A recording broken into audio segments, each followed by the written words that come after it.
सुल्तान नूरुद्दीन जंगी रात का बेशतर हिस्सा इबादत में गुजारते थे। उनका मामूल था कि नमाज इशा के बाद बकसरत नवाफिल पढ़ते और फिर रसूल अकरम पर सैकड़ों मरतबा दुरूद भेजकर थोड़ी देर के लिए बिस्तर पर लेट जाते। चंद सातों के बाद फिर नमाज तहज्जुद के लिए उठ खड़े होते और सुबह तक निहायत खुशू व खुजू के साथ इबादत में मशगूल रहते थे। सुल्तान नूरुद्दीन जंगी का ईमान अफरोज वाक़या। एक शब वो औराद व वज़ाइफ से फारिग होकर बिस्तर पर लेटे तो ख्वाब में 3 बार रसूल करीम की ज़ियारत हुई। बाज़ रिवायतों में है कि सुल्तान नूरुद्दीन जंगी ने मुतवातिर 3 रात हुजूर पाक को ख्वाब में देखा। हर मर्तबा 2 आदमियों की तरफ इशारा करते हुए हुजूर पाक ने फरमाया, नूरुद्दीन, ये आदमी मुझे सता रहे हैं, इनके शुरका का इस्तिसाल कर। नूरुद्दीन ये ख्वाब देखकर सख्त मुस्तरिब हुए। बार बार इस्तग़फ़ार पढ़ते और रो रो कर कहते, मेरे आका और मौला को मेरे जीते जी कोई सताए, ये नहीं हो सकता। मेरी जान, माल, औलाद सब आका पर निसार है। खुदा इस दिन के लिए नूरुद्दीन को जिंदा न रखे कि हुजूर अकरम गुलाम को याद फरमाए और वो दमिश्क में आराम से बैठा रहे। सुल्तान नूरुद्दीन परेशान हो गए और उन्हें यकीन हो गया कि मदीना मुनव्वरा में ज़रूर कोई ऐसा वाक़या हुआ है जिससे सरवर कौनैन की रूह अक़दस को तकलीफ पहुंची है। ख्वाब से बेदार होने के बाद वो मदीना मुनव्वरा की तरफ रवाना हो गए। अहल दमिश्क सुल्तान के रवाना सफ़र होने से बहुत हैरान हुए, लेकिन किसी को मालूम न था कि असल बात क्या है। दमिश्क से मदीना मुनव्वरा पहुंचने में आम तौर पर 20 से 25 दिन लगते थे, लेकिन सुल्तान ने यह फासला निहायत तेज़ रफ्तारी के साथ तय किया और 16वें दिन मदीना मुनव्वरा जा पहुंचे। मदीना वाले इनकी अचानक आमद पर हैरान रह गए।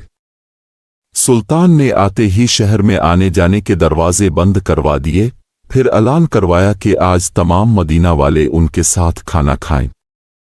तमाम लोगों ने निहायत खुशी से सुल्तान की दावत कबूल की।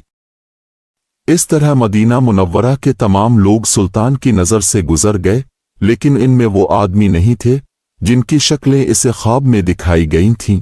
सुल्तान नूरुद्दीन जंगी ने अकाबिर शहर से पूछा कि कोई ऐसा शख्स तो बाकी नहीं रहा जो किसी वजह से दावत में शरीक ना हो सका हो। उन्होंने अर्ज़ की कि मदीना में से तो कोई शख्स ऐसा नहीं रहा जो दावत में शरीक ना हुआ हो। अलबत्ता 2 खुदा रसीदा मगरिबी जो मुद्दत से यहाँ मुकीम हैं वो नहीं आए। ये दोनों बुजुर्ग इबादत में मशगूल रहते हैं। अगर कुछ वक्त बचता है तो जन्नत अलबकी में लोगों को पानी पिलाते हैं, इसके सिवा वो किसी से मिलते मिलाते नहीं। सुल्तान ने हुक्म दिया, इन दोनों को भी जरूर यहाँ लाओ। जब वो दोनों सुल्तान के सामने हाजिर किए गए तो उसने एक नज़र में पहचान लिया कि ये वही 2 आदमी हैं जो उसे ख्वाब में दिखाए गए थे।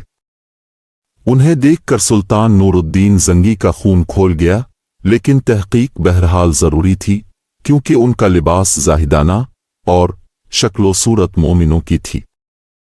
सुल्तान ने इन दोनों से पूछा कि तुम दोनों यहाँ कहाँ रहते हो?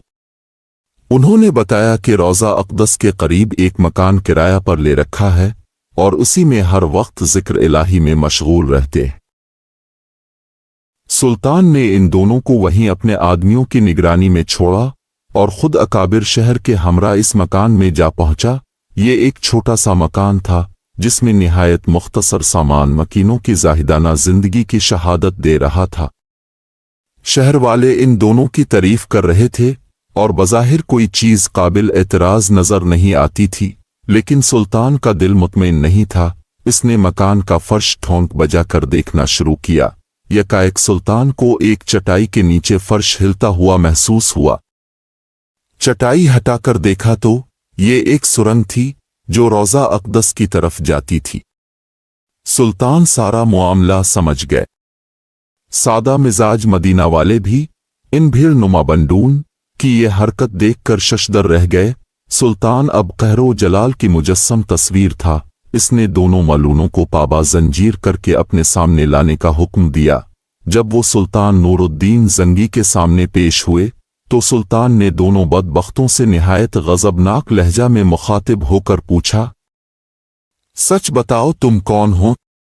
اور اس ناپاک حرکت سے تمہارا کیا مقصد ہے؟ دونوں ملونوں نے نہایت بے شرمی اور ڈھٹائی سے جواب دیا، اے بادشاہ، ہم نصرانی ہیں۔ بعض روایتوں میں ہے کہ یہ دونوں یہودی تھے اور اپنی قوم کی طرف سے تمہارے پیغمبر کا جسم مبارک چرانے پر مامور ہوئے ہیں۔ ہمارے نزدیک اس سے بڑھ کر اور کوئی کار ثواب نہیں ہے، لیکن افسوس کہ اس وقت جب ہمارا کام بہت تھوڑا باقی رہ گیا تھا تم نے ہمیں گرفتار کر لیا۔ ایک روایت یہ ہے کہ یہ سرنگ حضرت عمر کے جسد مبارک تک پہنچ چکی تھی، یہاں تک کہ ان کا ایک پاؤں ننگا ہو گیا تھا۔ سلطان کا پیمانہ صبر لبریز ہو گیا، اس نے تلوار کھینچ کر ان دونوں بدبختوں کی گردنیں اڑا دیں اور ان کی لاشیں بھڑکتی ہوئی آگ میں ڈلوا دیں۔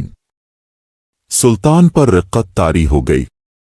وہ مدینہ منورہ کی گلیوں میں روتے ہوئے گھومتے اور کہتے تھے، اس خدمت کے لیے حضور پاک نے اس غلام کو چنا۔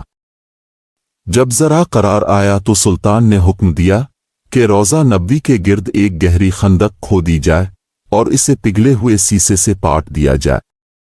سلطان کے حکم کی تعمیل میں روضہ اطہر کے چاروں طرف اتنی گہری خندق کھودی گئی کہ زمین سے پانی نکل آیا۔